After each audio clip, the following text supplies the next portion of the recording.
ونصلي ونسلم على رسوله النبي الكريم. أما بعد فأعوذ بالله من الشيطان الرجيم. بسم الله الرحمن الرحيم.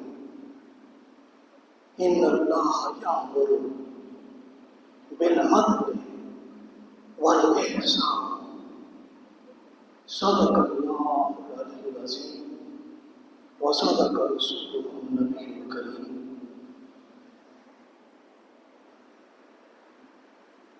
معزز حاضرین ناظرین گرامی قدر، عزیز طلباء و طالبات،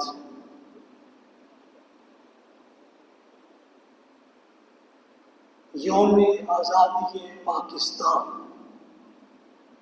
کے تناظر میں ہمارا آج کا موضوع ہے آزاد قوم کی زندہ اقدار اور شاندار اعمال. باری تعالیٰ نے قرآن حکیم میں سورہ النحل میں ارشاد فرمایا، ان اللہ یأمر بالعدل والاحسان. اللہ تمہیں عدل کا حکم دیتا ہے اور عمل میں احسان کا حکم دیتا ہے. حاضرین و ناظرین گرامی قدر، ایک آزاد قوم بے شمار اپنے وجود میں زندہ اقدار رکھتی اور اعلیٰ اور بہترین اعمال اپنے وجود میں مزین رکھتی ہے. ہم آج کی گفتگو میں ایک آزاد قوم کی زندہ اقدار اور اس کے شاندار اعمال میں سے اہم اقدار اور چند عظیم اعمال کا ذکر کریں گے. بلا شبہ یہ آیہ کریمہ جس میں عدل اور احسان کا ذکر کیا گیا ہے، یہ عدل اور احسان کسی بھی آزاد قوم کی ایک اعلیٰ ترین قدر ہے اور ایک بہترین اور ایک عظیم عمل ہے.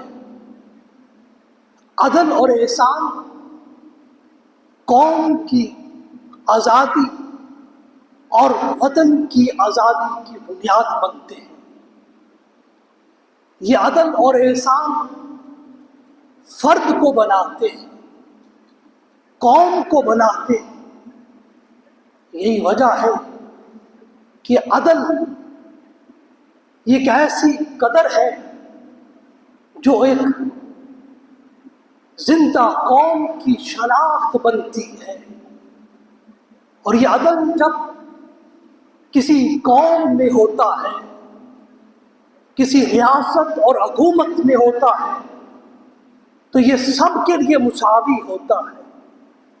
عدل انصاف صرف دوستوں تک اگر ہو جائے تو وہ قوم آزاد قوم نہیں رہتی، وہ ریاست آزاد ریاست نہیں رہتی. اور عدل اور احسان یہ دونوں وصف زندہ اقوام کی نشانیاں اور علامات میں سے ہے. عدل کا تقاضا ہے کہ یہ عدل اپنے دشمنوں کے لیے بھی ظلم نہ بنے، بلکہ عدل اپنی اصل حیت پر قائم رہے. یہ دشمنوں کو بھی عدل فائدہ پہنچا رہا ہو، اعداء کو بھی یہ عدل ثمر آور ہو رہا ہو، اور یہ عدل معاشرے کے قوی اور ضعیف دونوں کے لیے برابر ہو. یہی اسلامی تصور عدل کا امتیاز اور تشخص ہے کہ اسلامی عدل کی نظر میں چاہے کوئی کمزور ہے چاہے طاقتور ہے، سبھی برابر ہوتے ہیں، اور اس لیے عدل ایک ہی میزان رکھتا ہے۔ اس میزان میں دوست بھی تلتے ہیں، اس میزان میں دشمن بھی تلتے ہیں، اس عدل کے میزان میں طاقتور بھی تلتا ہے، اور اس عدل کے میزان میں ایک کمزور بھی تلتا ہے۔ تو عدل کی نگاہ معاشرے کے سب افراد پر برابر ہوتی ہے۔ اسی بنا پر باری تعالیٰ نے قرآن حکیم میں اہل ایمان کو مخاطب کرتے ہوئے ارشاد فرمایا، یا ایھا الذین آمنوا، ہے ایمان لانے والو، کونوا قوامین بالقسط، کونوا قوامین بالقسط، عدل کو، انصاف کو قائم کرنے والے ہو جاؤ، انصاف کو، عدل کو بپا کرنے والے ہو جاؤ، شہداء للہ، اور یہ عدل قائم کر کے زمین پر اللہ کی بندگی کی نشانی قائم کر دو، اور اللہ کی بندگی کا امتیاز اس زمین پر نافذ اور جاری و ساری کر دو۔ اور یہاں تک کہ یہ عدل اگر تمہاری اپنی ذات کی طرف آئے، ولو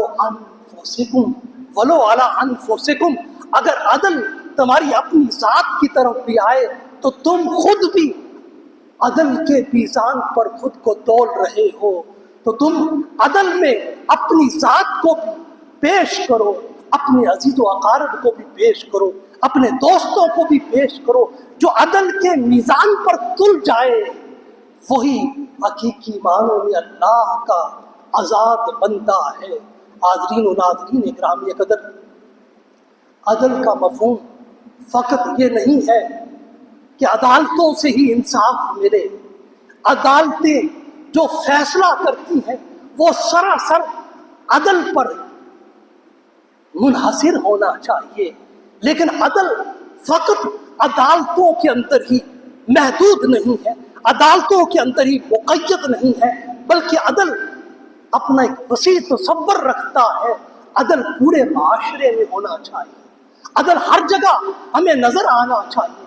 افراد کی ذاتی زندگیوں میں عدل نظر آئے، خاندانوں میں عدل نظر آئے، تعلیمی اداروں میں عدل نظر آئے، یونیورسٹیوں میں عدل نظر آئے، اور تمام تر قومی اداروں میں عدل نظر آئے، اور یہاں تک کہ اقتصادی معاملات کے اندر عدل نظر آئے، اور قوم کے سیاسی معاملات میں عدل نظر آئے۔ تو عدل پورے معاشرے کا احاطہ کیے ہوئے ہو، تو ایسا معاشرہ جو عدل پر مبنی ہوتا ہے یہی آزاد قوموں کی علامت بنتا ہے۔ تو حاضرین و ناظرین اکرامی قدر، ایک آزاد قوم عدل و انصاف کو اپنی ثقافت بناتی ہے، اپنی پہچان اور اپنی شناخت بناتی ہے، اور عدل کو فقط عدالتوں تک ہی محدود نہیں رکھتی بلکہ عدل کے دائرے کو معاشرے میں ہر سو پھیلا دیا جاتا ہے۔ حاضرین و ناظرین اکرامی قدر، ایک آزاد قوم فقط سیاسی طور پر ہی آزاد نہیں ہوتی، اور آزادی سے مراد فقط سیاسی آزادی نہیں ہے، اور آزادی سے مراد کسی زمین کا مالک ہو جانا نہیں ہے، کسی خطہ ارض پر حکومت اور سلطنت قائم کر لینا آزادی نہیں ہے، اور آزادی کا مراد فقط قومی خزانوں کا مالک ہو جانا آزادی نہیں ہے، بلکہ حقیقی آزادی ہے جو انسان کی فکر میں ہو۔ اور انسان حریت فکر کا اگر مالک ہے تو گویا وہ آزادی کے ساتھ سانس لے رہا ہے، اگر وہ اخلاق فاضلہ کو اپنے وجود میں اتار رہا ہے تو گویا آزادی کے ساتھ جی رہا ہے، اگر وہ اپنی زندگی کو حق پر استقامت کے ساتھ بسر کر رہا ہے تو آزادی کے ساتھ وہ اپنی زندگی جی رہا ہے، اور اپنی زندگی میں آزادی کی قدروں کے ساتھ وہ زندہ ہے، اگر وہ علم کے اندر پختگی اختیار کر رہا ہے اور قومی اقدار کو بلند سے بلند کر رہا ہے تو گویا وہ آزادی کے سانسوں کے ساتھ اپنی زندگی گزار رہا ہے۔ اور حاضرین و ناظرین گرامی قدر، اسی طرح ہر شخص، معاشرے کا ہر فرد اپنے حصے کا کام کر رہا ہے، اپنے حصے کی شمع جلا رہا ہے، اپنے قومی فرض کو ادا کر رہا ہے، اپنی قومی ذمہ داری کو ادا کر رہا ہے، تو گویا یہ آزادی کی علامتوں میں سے ایک علامت آزادی ہے۔ حاضرین و ناظرین گرامی قدر، ایک آزاد قوم اپنے آپ کو امانت سے آراستہ کرتی ہے، عدل سے آراستہ کرتی ہے، علم صحیح کے ساتھ مزین کرتی ہے، اور عمل مسلسل کے ساتھ خود کو اپنی پہچان عمل مسلسل سے بناتی ہے، ہر کام کو اعلیٰ، شاندار اور کوالٹی کے ساتھ کرنا اپنی خصوصی تشخص بناتی ہے۔ تو یہی حقیقی آزادی ہے، اور ایسی قوم ہی آزادی کا حق ادا کر رہی ہوتی ہے۔ اور جب اقوام، کوئی بھی قوم اعلیٰ اخلاق سے محروم ہو جاتی ہے، اعلیٰ اقدار سے محروم ہو جاتی ہے، تو پھر اس کی اپنی قوم، اپنے خطے کے اندر بھی عزت نہیں رہتی، اور دنیا بھر میں اس کی عزت نہیں رہتی، اگرچہ وہ قوم مالی طور پر بڑے ہی اسباب کی مالک کیوں نہ ہو، مالی طور پر وہ کتنی ہی قوی کیوں نہ ہو، جس قوم کے پاس اخلاق نہیں، اعمال نہیں، اعلیٰ اقدار نہیں، وہ آزاد قوم نہیں ہے، وہ سب کچھ ہونے کے باوجود بھی ایک غلام قوم کی طور پر جانی اور پہچانی جاتی ہے۔ حاضرین و ناظرین گرامی قدر، اسی طرح ہم دیکھتے ہیں کہ دوسری قدر، دوسری ویلیو جو ایک آزاد قوم کے لیے ہے، وہ امانت ہے۔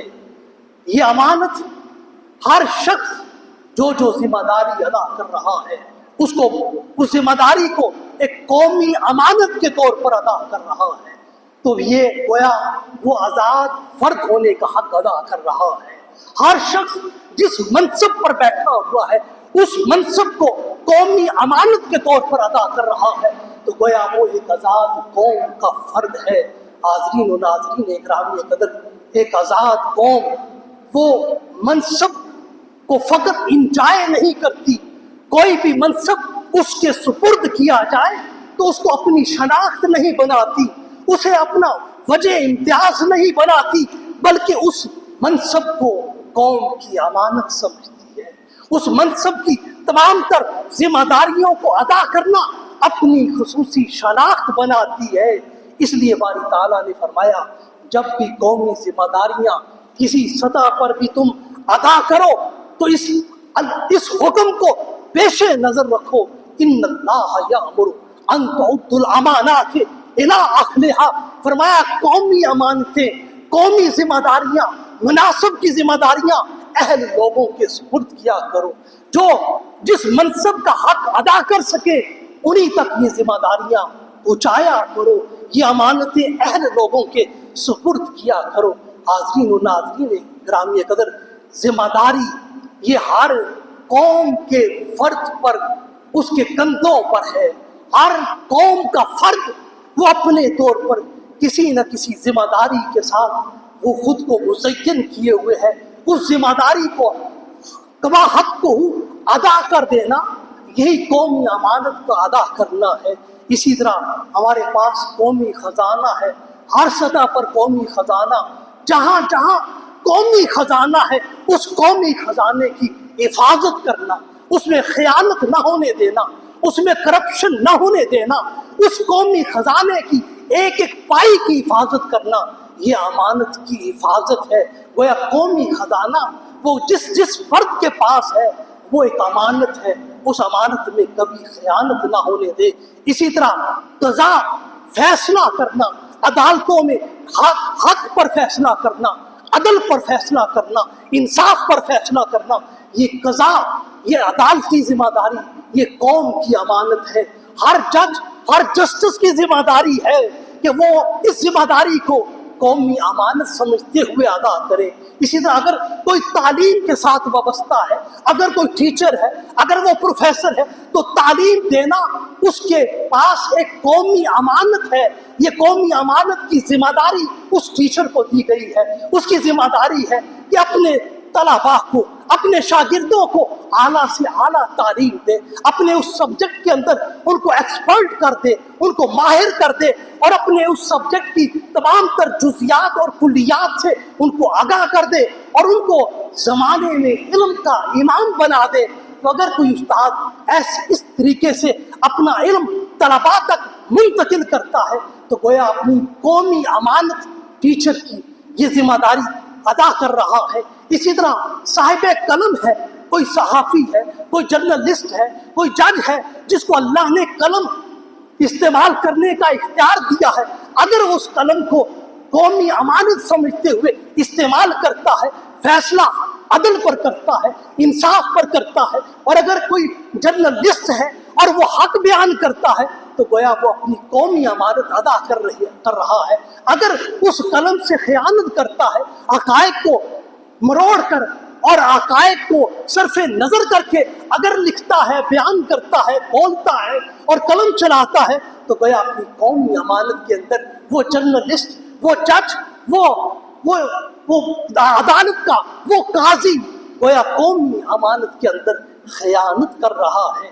اسی طرح قومی سطح پر ذرائع ابلاغ ہے، اگر ذرائع ابلاغ ذمہ داری کے ساتھ حق کو نشر کرتے ہیں، سچ کو عام کرتے ہیں اور سچی بات قوم تک پہنچاتے ہیں تو گویا وہ الاعلام، وہ قومی سطح کے ذرائع ابلاغ اپنی اس ذمہ داری کو امانت کے ساتھ ادا کر رہے ہیں۔ اسی طرح اگر کوئی شخص اس قوم کے منصب قیادت پر فائز ہے، قوم کا لیڈر ہے، لیکن وہ قوم کا خیر خواہ ہے، قوم کے لیے تڑپتا ہے، قوم کا درد رکھتا ہے، قوم کی خیر خواہی چاہتا ہے اور قوم کو مصیبتوں اور پریشانیوں اور مشکلات سے نکالتا ہے تو گویا وہ قومی سطح پر قیادت کی ذمہ داری کو امانت کے ساتھ ادا کر رہا ہے۔ حاضرین و ناظرین اکرامی قدر، اگر کوئی شخص اس کے پاس قوت ہے، طاقت ہے، اختیار ہے، اس طاقت کو، اس قوت کو اپنے ذاتی مفادات کے لیے استعمال کرتا ہے اور ذاتی مفادات کو ترجیح دیتا ہے، قومی مفادات کو پس سے پشت ڈال دیتا ہے تو گویا وہ امانت میں خیانت کر رہا ہے۔ اسی طرح قوم کا خزانہ، یہ قوم کے پاس امانت ہے، ہمارے لیے لازم ہے اس قوم کی امانت میں کوئی بھی خیانت نہ کرے۔ قرآن نے کہا وَلَا تَأْكُلُوا أَمْوَالَكُمْ بَيْنَكُمْ بِالْبَاطِلِ، فرمایا قوم کی امانت کو جو خزانوں کی صورت میں، روپے پیسے کی صورت میں ہے، قومی دولت ہے، اس قومی دولت کو ضائع نہ کرو، اسے باطل طریقے سے استعمال نہ کرو۔ حاضرین و ناظرین اکرامی قدر، یہ قومی دولت، اس کے ساتھ تمام لوگوں کے حقوق وابستہ ہے۔ یہ جس شخص کے پاس بھی جو بھی خزانے کا امین ہے وہ بہت بڑی آزمائش میں ہے۔ اس کو چاہیے کہ قومی امانت جو خزانے کی صورت میں ہے اس کی حفاظت کرے، اس میں کوئی انحراف نہ ہونے دے، اجتماعی مفادات اور اجتماعی مصالحے کو کوئی نقصان نہ پہنچنے دے۔ حاضرین و ناظرین اکرامی قدر، امانت فقط اور فقط اموال میں ہی نہیں ہوتی، مالی معاملات کی حفاظت کرنے تک امانت کو محدود نہیں کیا جا سکتا۔ امانت ہر شخص کی ڈیوٹی میں بھی ہے، جو شخص وہ ڈیوٹی ادا کر رہا ہے اس کو صحیح معنوں میں اپنے فرض کو ادا کرنا گویا امانت کو ادا کرنا ہے۔ جس منصب پر بیٹھا ہے اس منصب کے تمام تر تقاضوں کے ساتھ اس کو ادا کرنا گویا قومی امانت کو ادا کرنا ہے۔ علم کے فروغ پر لگا ہوا ہے، علم کے ابلاغ پر لگا ہوا ہے تو علم حقیقی کو، علم حق کو لوگوں تک پہنچانا گویا امانت کو ادا کرنا ہے۔ قلم کو صحیح معنوں میں استعمال کرنا، حق کے لیے استعمال کرنا گویا قومی امانت کو ادا کرنا ہے۔ اپنی زبان سے ہمیشہ سچ بولنا، کلمہ حق بولنا گویا قومی امانت کو ادا کرنا ہے۔ اگر اختیار اور حکومت ہے اس کو انجوائے نہ کرنا، اس کو بطور ذمہ داری کے ادا کرنا گویا قومی امانت ادا کر رہا ہے۔ قضا کی ذمہ داری ہے، عدالت کی ذمہ داری ہے، اس کو صحیح معنوں میں ادا کرنا گویا قومی امانت کو ادا کرنا ہے۔ حاضرین و ناظرین اکرامی قدر، ایک زندہ قوم کا ایک اور امر خلق اور ایک قدر اور ایک اور ویلیو ہم یہ دیکھتے ہیں کہ وہ قوم زندہ قوم وہ ہوتی ہے جو قبول الاختلاف، جو اختلاف رائے کو قبول کرتی ہے۔ ہر انسان کو اللہ نے جدا جدا سوچ عطا کی ہے، ہر ایک کی فکر جدا ہے، ہر ایک کے سوچنے کا طریقہ جدا ہے، ہر ایک شخص کے دیکھنے کا انداز مختلف ہے۔ اس بنا پر اختلاف یہ انسانی طبیعتوں میں ہوتا رہا ہے، اور یہ سنت بشر ہے۔ جو بھی بشر ہے وہاں پر اختلاف ہوگا، جہاں بھی انسان ہے وہاں پر اختلاف ہوگا۔ سب انسانوں کی سوچ ایک جیسی نہیں ہو سکتی، اس لیے اختلاف ایک قدر ہے، معاشرے کی ویلیو ہے، اور زندہ قومیں اختلاف کے ساتھ جیتی ہیں، اختلافات کو برداشت کرتی ہیں۔ اس لیے باری تعالیٰ نے ارشاد فرمایا وَلَوْ شَاءَ رَبُّكَ لَجَعَلَ النَّاسَ أُمَّةً وَاحِدَةً وَلَا يَزَالُونَ مُخْتَلِفِينَ۔ فرمایا اگر رب چاہتا تم سارے لوگوں کو ایک ہی امت بنا دیتا اور پھر کوئی بھی اختلاف نہ کرتا، کسی جگہ اختلاف ڈھونڈنے سے بھی نہ ملتا، گویا اختلاف مشیت خدا بنتی ہے۔ اللہ رب العزت نے اختلاف انسان کے اندر رکھا ہے، اس اختلاف کو بالکل ختم نہیں کیا جا سکتا۔ اس لیے فرمایا وَلَا يَزَالُونَ مُخْتَلِفِينَ، جب تک انسان رہیں گے، اس زمین پر بستے رہیں گے، یہ باہم اختلاف کرتے رہیں گے۔ تو اختلاف کو کبھی ختم نہیں کیا جا سکتا، لیکن اختلاف کو اسلام نے کہا اس اختلاف کو برداشت کرو، اس اختلاف کے لیے اپنے اندر تحمل اور برداشت کا مادہ پیدا کرو۔ اور اس لیے کہ یہ اختلاف اگر یہ امت کو توڑنے والا ہو جائے، قوم کو بکھیرنے والا ہو جائے، قوم کو منتشر کرنے والا ہو جائے، تو یہ اختلاف ایک زندہ قوم کو، ایک آزاد قوم کو بھی غلام قوم کے اندر بدل دیتا ہے۔ زندہ قومیں ہمیشہ اختلاف کے ساتھ جیتی ہیں، اور جب وہ اختلاف کرتی ہیں تو وہ یوں کہتے ہیں ایک دوسرے سے اختلاف رائے پر، وہ کہتے ہیں کہ نختلف فی الرائے، ہم رائے میں اختلاف کرتے ہیں، ولیکن نختلف احترام الانسان، اختلاف رائے کے ساتھ ہم اختلاف کرنے والے کا احترام بھی کرتے ہیں۔ تو زندہ قوم اختلاف رائے کو احترام کے ساتھ جوڑ کے رکھتی ہے، کبھی اختلاف رائے کو دشمنی نہیں بناتی، کبھی اس کو عداوت نہیں بناتی۔ اور زندہ قوم اور آزاد قوم یہ کہتی ہے ہم اختلاف کرتے ہیں لیکن ہم انسانوں کی عزت بھی کرتے ہیں، انسانوں کا احترام بھی کرتے ہیں۔ زندہ قومیں یہ کہتی ہیں کہ ہم اختلاف کرتے ہیں لیکن ہم اس کے ساتھ ساتھ اختلاف کرنے والے کی عزت بھی کرتے ہیں۔ ہم اختلاف کرتے ہیں لیکن جس کے ساتھ اختلاف کر رہے ہیں اس کے ساتھ عداوت نہیں کرتے، اس کے ساتھ دشمنی نہیں کرتے۔ ہم اختلاف کرتے ہیں لیکن اختلاف کو ہم بغض نہیں بناتے، اس کو عناد نہیں بناتے۔ ہم اختلاف کرتے ہیں لیکن اس اختلاف کو باہم فساد نہیں بناتے، باہم فتنہ نہیں بناتے، اس اختلاف کو باہم شر نہیں بناتے۔ زندہ قومیں یہ کہتی ہیں کہ ہم اختلاف کرتے ہیں لیکن اختلاف کی بنا پر کسی کو قتل نہیں کر دیتے۔ ایسا نہیں ہے کہ جو اختلاف کرے اس کو صفحہ ہستی سے مٹا دیا جائے، جو اختلاف کرے اس کی جان ہی لے لی جائے۔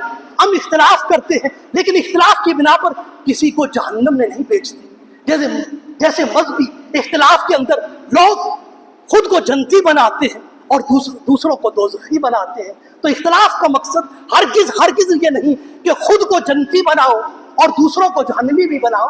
اختلاف، اسلام یہ کہتا ہے کہ ہر کوئی اختلاف کے ساتھ جیے لیکن دوسرے کا احترام کرتے ہوئے۔ اسی طرح اختلاف کو زندہ قومیں یہ کہتی ہیں کہ ہم اختلاف کرتے ہیں لیکن اس کو فرقوں میں نہیں بانٹتے، اس کو فرقہ واریت نہیں بناتے، اس کو گروہ بندیوں میں تقسیم نہیں کرتے۔ ہم اختلاف کرتے ہیں لیکن اس کو نزاع نہیں بناتے، اس کو جھگڑا نہیں بناتے، اس کو فساد نہیں بناتے۔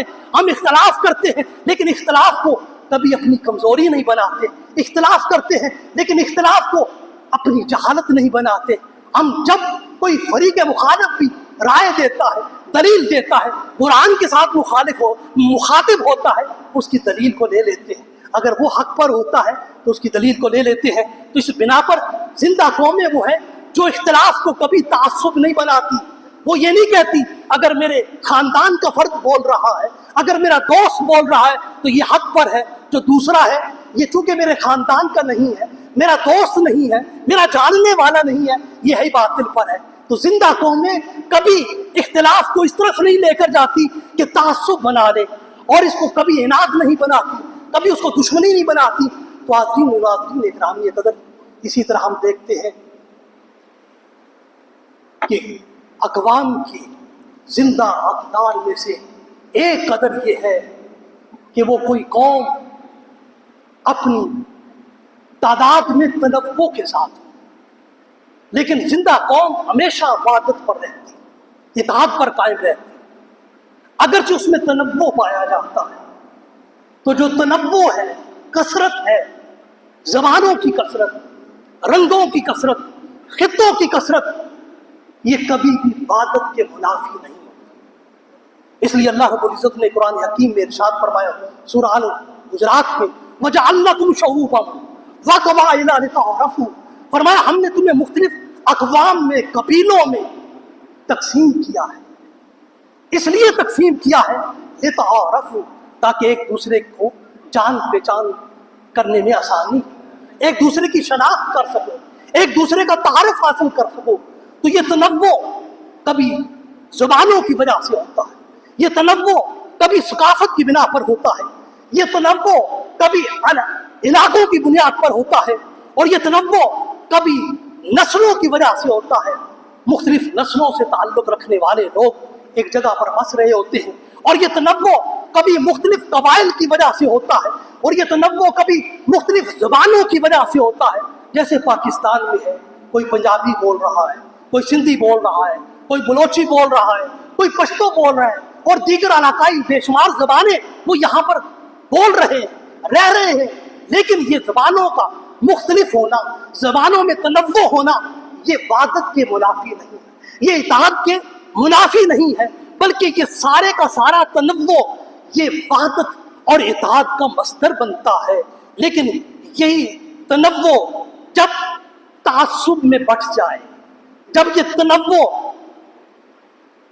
تعصب کی طرف چلا جائے، جیسے یہاں پر بدقسمتی سے پاکستان میں کبھی پنجابیزم، کبھی سندھی، کبھی بلوچی، کبھی پشتو اور پٹھان، یہ جب یہاں پر جب نفرتیں پھیلائی جاتی ہیں، یہ تنوع جب اس طرف بڑھے گا تو ایک زندہ قوم کو بھی غلام قوم میں بدل دے گا، ایک قوم کی عظمت کو بھی وہ رذالت میں بدل دے گا، اور ساری کی ساری قوم کی عظمت حقارت میں تبدیل ہو جائے گی. تو تعصب کو کبھی بھی اپنی زبان کے معاملے میں، علاقے کی بنیاد پر، صوبوں کی بنیاد پر کبھی بھی تعصب کو آگے نہیں بڑھنے دینا چاہیے. یہ تعصب جب بڑھتا ہے تو قوم تقسیم ہوتی ہے، اور یہی تعصب جب بڑھتا ہے تو ایک شخص دوسرے پر ظلم کر رہا ہوتا ہے، ایک شخص دوسرے پر مسلط ہو جاتا ہے. اس بنا پر یہ تنوع یہ انسان کو آزادی سے غلامی کی طرف لے جاتا ہے. تو اس بنا پر ہر قوم اور ہر قبیلے کے لیے لازم ہے کہ وہ عدل کے ساتھ اپنی زندگی بسر کرے، احسان اپنے عمل کو اعلیٰ ترین بنیادوں پر ادا کرتے ہوئے اپنی زندگی بسر کرے. اس لیے کسی نے کیا خوب کہا ہے کہ التنوع ثروۃ، کہ اگر کسی قوم کے اندر تنوع پایا جاتا ہے تو یہ دولت ہے. والتعصب آفۃ، تعصب یہ جس سطح پر بھی ہوگا یہ آفت ہے، یہ مصیبت ہے، یہ پریشانی ہے. عزیزین و ناظرین اکرامی قدر، اسی طرح ایک اور قوم کی قدر، اعلیٰ قدر اور اعلیٰ عمل یہ ہے کہ جہاں بھی معاشرے میں فساد بپا ہو جائے تو اس فساد کو کنٹرول کیا جائے، فساد کو زمین میں بپا نہ ہونے دیا جائے. اس لیے باری تعالیٰ نے قرآن حکیم میں ارشاد فرمایا وَلَا تُفْسِدُوا فِي الْأَرْضِ بَعْدَ إِصْلَاحِهَا، فرمایا اس زمین کے سنور جانے کے بعد اب اس میں فساد انگیزی نہ کرو، اب اس میں فتنہ بازی نہ کرو. اور یاد رکھیے کہ فساد یہ فقط مالی فساد ہی نہیں ہوتا، بلکہ یہ فساد اخلاق میں بھی ہوتا ہے. جب کسی قوم کی عادتیں بگڑ جائیں، عادتیں اسفل ہو جائیں اعلیٰ کی بجائے کمتر ہو جائیں، اخلاق بہت ہی اسفل ہو جائیں، گٹھیا ہو جائیں تو اخلاق میں فساد آ جاتا ہے۔ اور اسی طرح ارادے کے اندر فساد آتا ہے، اعلیٰ ارادے کو انسان چھوڑ کر ایک خسیس ارادے کو اپنا لیتا ہے، اعلیٰ نیت کو چھوڑ کر ایک گٹھیا نیت کو اختیار کر لیتا ہے، تو یہ فساد الارادہ ہے، یہ فساد النیہ ہے۔ اور اسی طرح فساد القضاء ہے، جب عدالتیں انصاف نہ کریں تو یہ فساد القضاء کی صورت ہوتی ہے۔ اور اسی طرح فساد التعلم والتعلیم ہے، جب تعلیمی ادارے اعلیٰ تعلیم نہ دیں اور استاد اپنے شاگردوں کو زمانے کا نالج نہ دے تو یہ فساد التعلم ہے، یہ فساد التعلیم ہے۔ اسی طرح فساد الاعلام ہے، جب معاشرے کا میڈیا جھوٹ ہی جھوٹ نشر کرتا رہے، حق کو چھپاتا رہے تو یہ فساد الاعلام ہے۔ اسی طرح فساد الاقتصاد ہے، جب قومی سطح پر ہماری معیشت اپنے پاؤں پر کھڑی نہ ہو، قوم ہمیشہ بیکاری رہے، قوم ہمیشہ IMF کے دروازے پر کھڑی رہے تو یہ فساد الاقتصاد ہے۔ یہ فساد الاقتصاد سے بھی ہمیں بچانا ہے۔ وَلَا تُفْسِدُوا فِي الْأَرْضِ، فرمایا جو جہاں جہاں پر ہے زمین میں فساد نہ کرے۔ اگر کسی کے پاس اختیار ہے اپنے اختیار کا ناجائز استعمال نہ کرے، اس لیے کہ یہ فساد و استعمال سلطنت، یہ اپنے اختیار کا فساد ہے۔ تو جب معاشرہ سارے کے سارے فسادات پر خاموش رہ جائے تو ایسی قوم غلام بن جاتی ہے، وہ آزاد ہو کر بھی آزاد نہیں ہوتی، بظاہر زمین پر بس رہی ہوتی ہے، آزادی کا دعویٰ کر رہی ہوتی ہے، لیکن اپنی سوچ میں غلام ہوتی ہے، اپنے فیصلوں میں آزاد نہیں ہوتی بلکہ غلام ہوتی ہے، اقدار میں غلام ہوتی ہے۔ تو زندہ قومیں وہ ہیں جو اپنے فیصلوں میں آزاد ہوتی ہیں، جو اپنی سوچ میں آزاد ہوتی ہیں، جو اپنے اعمال میں آزاد ہوتی ہیں۔ حاضرین و ناظرین گرامی قدر، وقت کی کمی کے پیش نظر خلاصہ کلام کی طرف بڑھتے ہوئے عرض کروں کہ ایک زندہ قوم کبھی بھی زندہ قوم نہیں بن سکتی اگر وہ غلامی میں جکڑی رہے۔ آج آزاد ہو کر بھی اگر ہر شخص ہم میں سے خوف میں مبتلا ہے تو خوف میں مبتلا ہونا غلامی کی علامت ہے۔ اگر ہم میں سے ہر شخص اپنے اندر بے حساب طمع رکھتا ہے، وہ طمع جو ملکی مفاد کو بھی پیچھے لے جائے، تو ہم غلام قوم۔ اگر آج ہم اپنی شہوتوں میں اپنی خواہشوں میں مگن ہیں اور قومی خواہشات کو بالائے طاق رکھتے ہیں تو ہم غلام ہیں۔ اللہ نے ہم سب کو آزاد پیدا کیا ہے، فرمایا وَلَقَدْ كَرَّمْنَا بَنِي آدم، ہم نے انسان کو عزت عطا کی ہے۔ اور عزت کیا ہے؟ عزت سب سے بڑی آزادی ہے۔ اس لیے حاضرین و ناظرین گرامی قدر، انسانوں میں اصل آزادی یہ ہے کہ ہر انسان عزت کے ساتھ جی رہا ہو۔ آزاد انسان وہ ہے کہ جو اپنے ضمیر کا سودا نہیں کرتا ہے، آزاد انسان وہ ہے جو اپنی گواہی اور شہادت کو نہیں بیچتا ہے، آزاد انسان وہ ہے جو اپنی صوت کو، جو اپنی آواز کو نہیں بیچتا ہے، جو اپنی قلم کو نہیں بیچتا ہے، جو اپنے ضمیر کا سودا نہیں کرتا ہے۔ آزاد انسان وہ ہے کہ جو قومی امانت میں خیانت نہیں کرتا، اور وہ بھی ایک بہت ہی کم منافع کی خاطر، ایک چھوٹی سی منفعت کی خاطر ملک کے مفاد پر سودا نہیں کرتا۔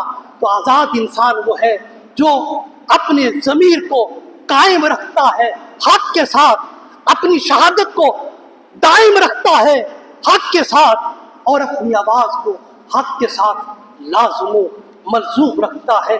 حاضرین و ناظرین گرامی قدر، اللہ رب العزت نے اس پاکستان کی دھرتی پر برسنے والی اس قوم کو آزادی کی نعمت آج کے دن عطا کی۔ آج کا دن ہم سے تقاضا کرتا ہے کہ ہم آزاد قوموں کی طرح جئیں، اپنی آزادی کی حفاظت کریں۔ اور آزاد قوم عمارتیں بنانے کو ترجیح نہیں دیتی، آزاد قوم ہے جو انسانوں کو بنانے کو ترجیح دیتی۔ جب ایک انسان بن جاتا ہے تو پھر عمارتیں بھی بن جاتی ہیں، پھر حجر ان کی بھی تعمیر ہوتی رہتی ہے۔ آزاد قوم وہ ہے جو پہلے ضمیر کی پرورش کرتی ہے، بعد میں قانون بناتی ہے۔ آزاد قوم وہ ہے جو اپنے افراد کو علم سے آراستہ کرتی ہے اور جہالت کے اندھیروں کو دور کرتی ہے۔ آزاد قوم وہ ہے جو معاشرے میں ہر سو عدل کو قائم کرتی ہے اور ظلم کو ختم کرتی ہے۔ آزاد قوم ہے جو کام مسلسل کام کو ترجیح دیتی ہے، کام کو، محنت کو اپنی شناخت بناتی ہے۔ اور اللہ نے بھی ایسی آزاد قوموں کو یہ تصور دیا ہے، اگر تم زندگی میں کبھی بھی آزاد قوم کے طور پر جینا چاہو تو سب سے پہلے تمہیں خود کو بدلنا ہوگا۔ اس لیے فرمایا ان اللہ لا یغیر ما بقوم حتی یغیروا ما بانفسہم، فرمایا کہ اللہ کسی قوم کو نہیں بدلتا جب تک وہ قوم خود کو نہیں بدل لیتی۔ اس لیے مولانا ظفر علی خان نے کہا خدا نے آج تک اس قوم کی حالت نہیں بدلی، حالت نہیں بدلی، حالت نہیں بدلی۔ نہ ہو جس کو خیال